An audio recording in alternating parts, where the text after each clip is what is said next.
আসসালামু আলাইকুম ওরহমতুল্লাহি ওবরাকাতুহ। আজকের প্রশ্ন, আল্লাহ তাআলাকে কে সৃষ্টি করেছেন?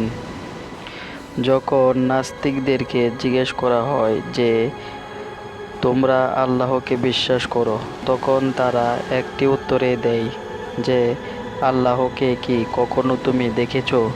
কিন্তু আমরা আল্লাহকে না দেখে বিশ্বাস করি যে আল্লাহ আছে এবং আল্লাহ থাকবে রূপে অস্বীকার করে। এবং তারা তর্ক বিতর্কর ক্ষেত্রে একটা প্রশ্নই করে যে বলতো আল্লাহকে কে সৃষ্টি করেছেন? এই প্রশ্নের উত্তর আমরা তাকে দেব ইনশাআল্লাহ। মুসলিম শরীফের একটি হাদিসে আছে যে মহানবী হজরত মুহাম্মদ সাল্লাল্লাহু আলাইহি ওয়াসাল্লাম ইরশাদ করেন যে মানুষ পরস্পর কথা বলতে থাকে এবং পরস্পর যুক্তি বিতর্ক দিতে থাকে।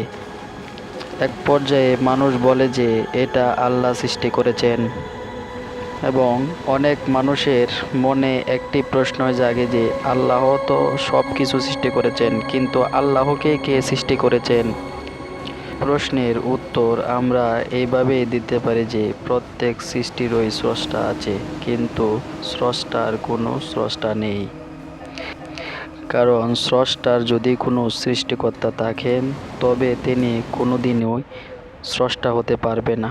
কারণ আল্লাহ এক আয়াতে বলেন, আল্লাহু খালিকু কুল্লি শাইইন ওয়া হুয়া আলা কুল্লি শাইইন ওয়াকিল।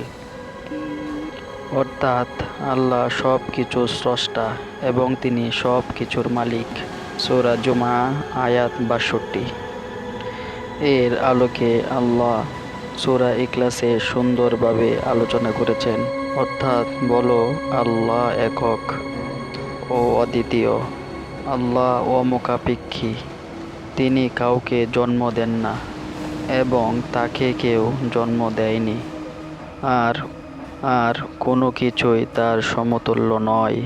এই সূরার মাধ্যমে আল্লাহ তাআলা অবিশ্বাসীদের খুব সুন্দরভাবে উত্তর দিয়েছেন।